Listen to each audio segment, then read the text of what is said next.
자, 이번 시간은 여러분 교재 513페이지고요. TAT 2급 제58회 기출문제에서 이론 문제 풀이해 보겠습니다. 여러분이 한번 풀어보셨으니까 좀 빠르게 풀이를 한번 해보겠습니다. 자, 1번 문제는 선생님의 질문에 대하여 바르게 대답한 학생은 이렇게 물었네요. 자, 선생님이 뭐라고 물었느냐? 회계 정책의 변경에 포함되는 예를 한 가지씩 발표해 보세요 그랬잖아요. 자, 이런 스타일의 문제 과거에도 많이 나왔습니다. 그래서 TAT 2급의 재무회계 이론에 추가된 것 중에 회계의 변경이 추가가 되었는데 거기에는 두 가지가 있었잖아요. 정책의 변경과 추정의 변경이 있었다는 거 생각나실 거예요. 정책의 변경의 사례 딱 두 가지가 나왔습니다. 재고 자산의 평가 방법 변경, 유가 증권의 구입 매입이라고 그럴까요? 매입 단가 결정 방법, 이 내용이었고요. 그 다음에 추정의 방법의 추정의 변경에는 상당히 여러 가지가 나왔었어요. 그래서 여기에서 우발부채도 나오고, 그 다음에 여기에서 감가상각 관련된 것도 나오고, 뭐 감가상각 관련이라 그러면 내용연수, 감가상각 방법, 잔존가치 이런 게 다 포함되죠. 그 다음에 여기서 대손의 추정도 나오고, 그 다음에 우리가 그 재고자산에서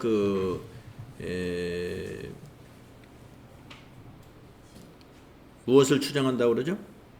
진부화, 진부화 여부를 우리가 판단하는 것도 이게 추정이다. 그래서 이런 것 등이 있어서요. 그래서 이 추정의 변경에서는 좀 여러 가지가 있었는데, 정책의 변경에는 딱 요 두 가지였습니다. 그래서 여러분 요 문제는 과거에도 제법 TAT 2급 이론에서 출제가 되었던 내용이니까 앞으로도 계속 나올 것으로 예상이 됩니다. 그래서 요거 잘 정리해 두시고요. 그러면 여기서 이제 정책의 변경을 물어봤습니다. 선생님이 정책의 변경이 포함되는 예. 자, 민주 재고자산의 진부화 여부, 요건 추정의 변경이에요. 그 다음에 태연이 재고자산 평가 방법의 변경, 네 맞았습니다. 도영이 우발부채 추정, 요거 추정의 변경이죠. 그 다음에 경호 감가상각 자산의 내용연수, 이것도 추정의 변경이죠. 네, 그래서 태연이가 답이 되는 거였죠.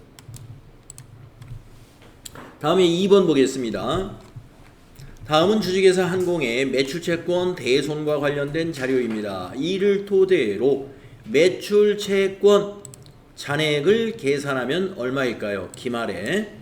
자, 8월 20일 날 거래처 파산으로 외상매출금 6만 원이 대손이 확정되었다. 근데 여기 자료가 하나 더 있죠. 여기에 대손 충당금에 보면은 8월 20일 날 대손 처리하는 전기가 되어 있죠. 대손 처리 분계가 뭐예요? 차변의 대손 충당금 6만 원, 대변의 외상매출금 6만 원. 그걸 대손 충당금 계정에 전개하면 이런 그림이 나오는 거죠. 그 다음에 두 번째, 12월 31일 매출채권 잔액에 대하여 1%. 자, 매출채권 잔액이 기말에 얼마냐라고 물었는데 12월 31일 날 그 잔액에, 이 물어본 그 잔액의 1%만큼의 대손을 추정했다라는 얘기입니다. 그러면 어떻게 회계 처리했나 보겠습니다. 12월 31일 날 대손 충당금 계정 대변의 대손 상각비 3만 원. 이건 뭐예요? 분계가 차변의 대손 충당금, 대변의 대손 충당금, 차변의 대손 상각비 여기 있죠. 차변의 대손 상각비, 대변의 대손 충당금. 그 분계란 말이죠. 그러면 이건 추가를 했다는 거예요. 추가. 그러면 3만 원을 추가해 가지고 대손 충당금 잔액이 얼마 됐나 보세요. 차변이 13만 원이고 대변이 6만 원이잖아요. 그러면 대손충당금 기말잔액이 얼마예요? 13만 원에서 3만 원, 6만 원 빼면 7만 원이죠. 예. 그러면 요 지금 대손충당금의 잔액이 7만 원이다 이 말이에요. 그러면 7만 원이 뭐에 해당이 되느냐? 요것이 채권의 매출 채권의 1%에 대상되는 금액이다 이런 이야기입니다. 우리가 매출 채권의 1%를 대손충당금으로 지금 설정해 놓은 이 원장을 보고 있는 거예요. 그래서 요 잔액이 뭐다? 바로 1%다 이거예요. 1%. 그러면 매출 채권은 얼마라는 얘기예요? 700만 원이라는 얘기죠. 매출 채권이 700만 원에 해당이 되니까 거기에 1% 7만 원을 지금 대손충당금 기말 잔액으로 만들어 놓은 겁니다. 그리고 이번 기말에 결산에서 추가 설정한 금액은 3만 원입니다. 추가 설정은 3만 원 했고 추가 설정하기 전에 잔액이 4만 원 있었고 4만 원. 네, 아시겠죠? 그래서 답은 4번이다.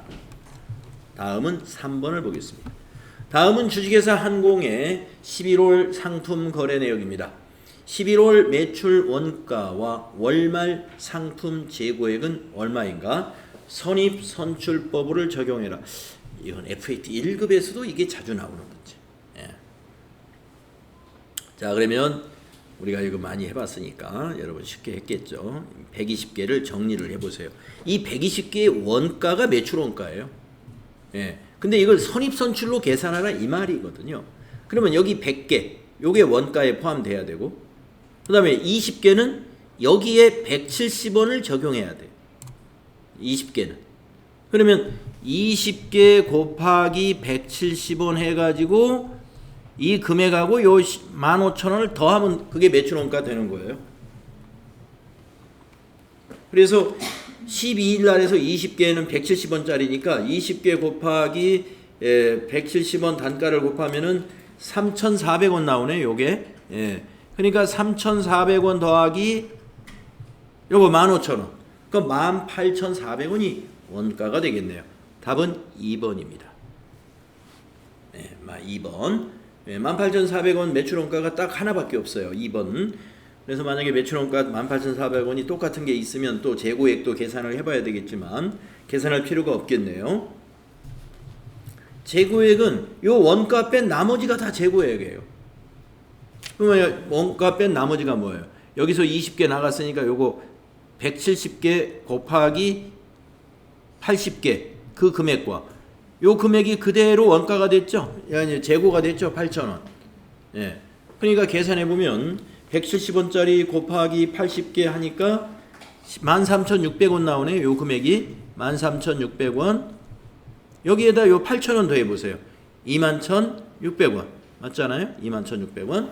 네, 그래서 이 문제에서는 재고 금액까지 계산할 필요가 없고 요 120개의 원가만 여러분이 선입 선출 적용해 가지고 계산할 줄 알면 된다.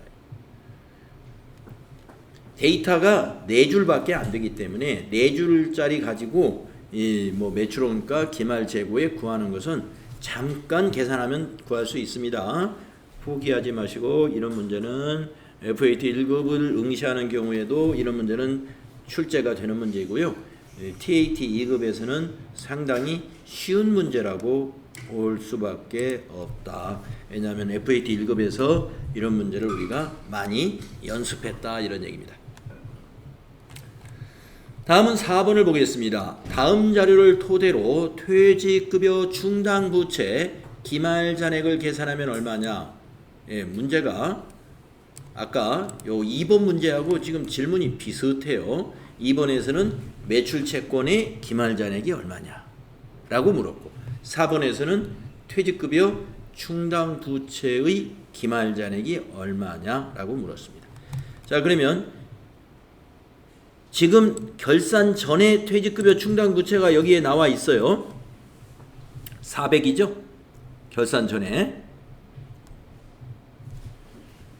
400만 원이죠.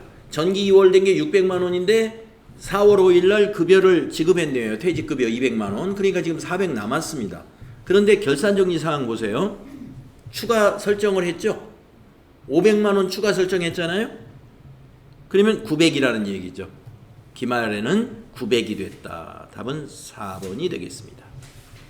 결산 전에 잔액이 400이 있었고 결산정리사항에서 퇴직급여 충당부채를 500만 원을 추가로 설정했기 때문에 기말 잔액은 900만 원이 되었다. 500과 400을 더하시면 되는 거예요. 다음 5번을 보시겠습니다.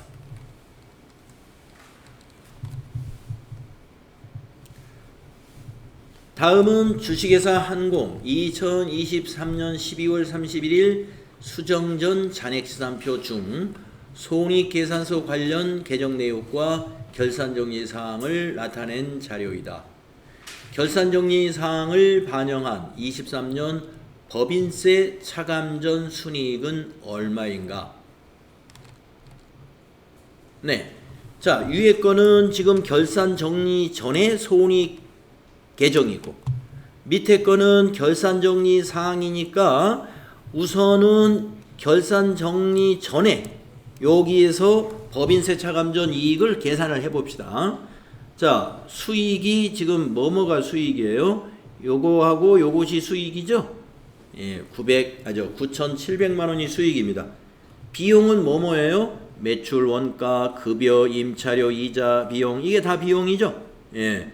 자, 수익에서 비용을 빼가지고 지금 현재 법인세 차감전 이익을 계산해 보세요. 9,700만 원에서 빼기, 자, 4,700, 5,700, 8,700이네요. 예, 암산이 가능하시겠죠? 47, 57, 87. 예, 8,700만 원 빼니까 1,000만 원이네요. 지금 현재 법인세 차감전 이익은 1,000만 원인 상태예요. 거기에서 이제 밑에 거 가와 나를 반영을 합니다. 임차료는 23년 1월 1일에 2년치를 성급한 것이었답니다. 그러면 이 2년치를 23년 1월 1일에 올해 그러면 절반이 아직 안 지났어요. 기간이. 미경과 비용이 절반이 됩니다. 요 임차료에. 그러니까 500만 원이죠. 500만 원은 비용에서 빼가지고 차기로 이연시켜야 돼요. 그러면 이익이 어떻게 돼요? 비용에서 취소시키니까. 이익은 증가해야죠. 그래서 플러스 500. 2년치니까 요 1,000만 원이요. 요 1년치 500만 원은 내년 24년도로 이연시켜야 되잖아요. 그러니까 대변에 임차료가 가고 차변에 선급 비용이 오는 그런 분계를 해야 되죠. 그래서 비용을 취소시키는 분계를 해야 되기 때문에 비용의 이연은 당기의 이익을 증가시킵니다. 다음 4번. 12월 31일 현재 미수이자 500만 원이 반영되지 않았다. 네.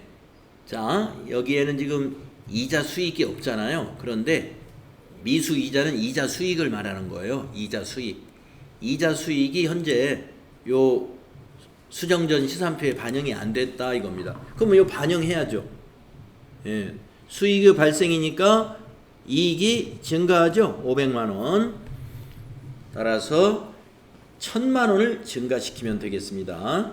결산정리사항을 반영하게 되면은 당기 법인세 차감전 순이익은 1,000만 원만큼 더해집니다. 그래서 답은 4번.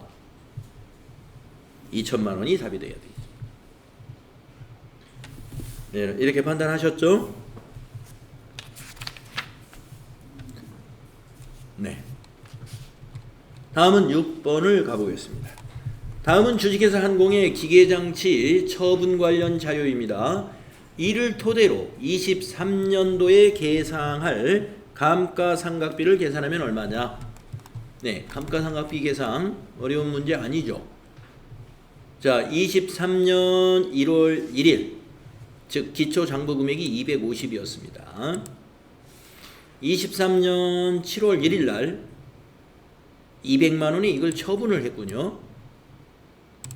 그런데 처분할 때 20만 원만큼 손실이 발생했어요. 자, 그렇다면은 장부 금액이 얼마였다는 얘기냐? 처분 시 장부 금액은 220만 원이었다. 이렇게 우리가 볼 수 있죠. 200만 원의 처분을 했는데 20만 원의 처분 손실을 봤다는 얘기는 장부 금액이 220이었기 때문에 20만 원 손실을 본 거죠. 그러면은 우리가 기초에 장부 금액이 250이었어요. 그런데 6개월 만에 220이 장부 금액이 됐다는 것은 지금 차익이 30만 원이지 않습니까?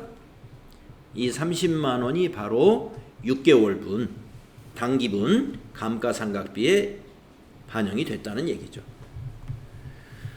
당기라 하는 것은 처분 시까지니까 1월 1일부터 6월 30일 6개월치가 됩니다.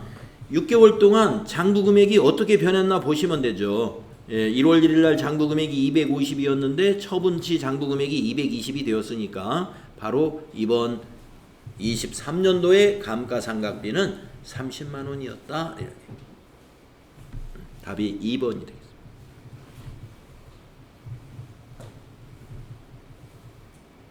다음은 7번을 보겠습니다. 다음 중 부가가치세법상 주사업장 총괄납부와 사업자 단위 과세에 대한 설명으로 옳은 것은 이랬습니다. 1번 사업자 단위 과세는 사업자 단위 과세 적용 사업장에서 납부뿐만 아니라 신고도 총괄하여 할 수 있다. 맞습니다. 사업자 단위 과세라고 하는 것은 사업자를 중심으로 하기 때문에 사업장별로 신고하거나 사업장별로 납부하거나 하는 것만이 아니라 총괄해서 신고와 납부를 다 부가가치세법상의 모든 의무를 총괄해서 할 수 있는 제도입니다. 답은 1번이에요. 옳은 거. 그러면 2, 3, 4 뭐가 틀렸는지 한번 체크해 볼까요? 주사업장 총괄 납부를 하는 경우에 세금계산서는 주사업장에서 총괄하여 발급해야 한다.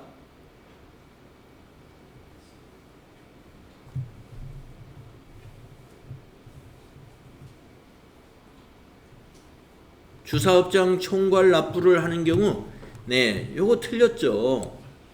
세금계산서 발급은 사업장별로 해야 됩니다. 세금계산서 발급은 사업장별로 해야 되고, 여러분 이 주사업장 총괄 납부 제도라는 것은 납부를 총괄해서 한다는 거예요. 납부만. 납부 외에 신고나 뭐 세금계산서 발급이나 다른 의무는 사업장별로 하는 것입니다. 그 다음에 3번 주사업장 총괄납부 사업자가 주사업장 총괄납부를 포기할 때에는 납부하려는 과세기간 종료일이 아니라 과세기간 20일 전이에요. 종료가 아니라 과세기간 시작, 종료가 아니고 시작입니다. 20일 전에 포기신고를 제출해야 한다. 다음에 4번을 보면 법인이 주사업장 총괄납부를 하려는 경우 지점을 주된 사업장으로 할 수 없다. 법인은 총괄납부를 지점에서도 가능합니다. 할 수 있다. 자, 그래서 7번은 1번만 옳은 거였어요. 다음에 8번 가보겠습니다. 다음은 전자제품 제조업을 영위하고 있는 주식회사 한공의 23년 제2기 확정신고기간의 자료입니다. 이를 토대로 부가가치세 과세표준을 계산하면 얼마인가? 주어진 자료의 금액은 부가가치세가 포함되어 있지 않은 금액이며 세금 계산서 등 필요한 증빙서류는 적법하게 발급하였거나 수령했다. 항상 이렇게 나오죠. 그래서 내용은 이겁니다. 과세표준이 얼마냐 이거예요. 과세표준. 과세표준은 공급가액을 말하는 거예요. 자, 외상 판매액 300만 원이 수출액입니다. 수출액도 과세표준 신고해야 되죠. 그래서 1,300이 과세표준이고, 나번 비영업용 소형 승용차를 매각했습니다. 네, 이것도 과세표준이죠. 과세하죠. 이건 지금 매입이 아니고 판매한 거예요. 그래서 과세표준에 포함되는 겁니다. 토지 매각액은 면세 제외이기 때문에 과세 표준이 아닙니다. 그러니까 과세 표준은 과세와 영세를 과세 표준에 다 포함하면 됩니다. 다음에 라번, 재화의 공급과 직접 관련되지 않는 국고 보조금을 수령했습니다. 재화의 공급과 관련 없는 국고 보조금은 과세 표준에 포함되지 않는다. 네. 그래서 이 두 개, 1,800만 원이 답이 되죠. 과세 표준에 포함돼야 되는 거, 포함되지 않아야 되는 거, 공제하지 말아야 되는 거, 이걸 설명하고 있는 페이지가 있었죠. 다음은 9번부터 두 문제가 이제 소득세 문제입니다. 다음 중 소득세법상 연금 소득과 관련한 내용을 잘못 설명하고 있는 사람은, 자, 첫 번째 사람, 공적연금은 해당 과세기간에 다음 연도 1월분 공적연금 소득을 지급할 때 연말정산을 해야 해. 맞습니다. 서준이 맞았고요. 다음 문제, 사적연금 소득이 연간 1,200만 원 이하의 경우 분리과세를 선택할 수 있어. 이랬습니다. 예, 사적연금은 맞습니다. 연간 1,200만 원까지는 분리과세 선택이 됩니다. 자, 그래서 다 맞은 건가요? 잘못 설명하고 있는 사람을 찾으라고 그랬죠? 지금 두 번째 사람 맞았고요. 세 번째 사람, 연금 소득은 실제 필요 경비를 공제하지 아니하고 연금 소득 공제를 통해서 일정한 금액을 공제하죠. 맞습니다. 연금 소득 공제, 근로 소득 공제가 바로 성격이 비슷해요. 일정한 금액을 공제해 줍니다. 다음에 연금 소득 공제액의 한도액은 600만 원이다. 요거 잘못됐네요. 재현이가 틀렸습니다. 연금 소득 공제는 연간 900만 원이 한도예요. 그래서 답은 4번. 재현이. 다음에 10번을 보겠습니다. 다음 자료를 토대로 거주자 김한공 씨의 2023년도 종합소득 과세 표준을 계산하면 얼마인가? 모든 소득은 세법에 따라 적법하게 원천징수가 되었습니다. 하는 내용입니다. 자, 과세 표준 구하라는 거죠. 과세 표준은 소득 금액에서 소득 공제를 빼면 되는 것이죠. 소득에서 소득 공제. 자, 비영업대금의 이익이다. 그러면 비영업대금의 이익이라는 것은 이자 소득입니다. 내국 법인에서 받은 이익의 배당, 요거 배당 소득입니다. 그런데 이 두 개가 보니까 금융소득인데 2천만 원 이하에 해당이 되죠. 2천만 원 이하에 해당이 되므로 종합소득으로 과세하진 않겠네요. 원천징수로서 끝내는 분리과세가 되죠. 이거는 원천징수로서 그냥 끝낸다. 분리과세. 여기서 묻는 것은 종합소득에 해당되는 과세 표준을 물었기 때문에 종합소득에는 과세되지 않는다. 그러면 답번에 근로소득 금액 3천만 원이 있습니다. 그러면 이 소득자의 종합소득 금액은 근로소득밖에 없어요. 그러면 거기에서 종합소득 공제액이 2천만 원이니까 1,000만 원이 되겠네요. 소득 공제 빼는 거니까. 그래서 답은 과세 표준은 1,000만 원이다. 3천만 원 마이너스 2천만 원. 네, 이렇게 10문제였는데요. 58회의 그 이론 문제를 보면은 재무회계에서 특별히 좀 쉽게 나온 것 같아요.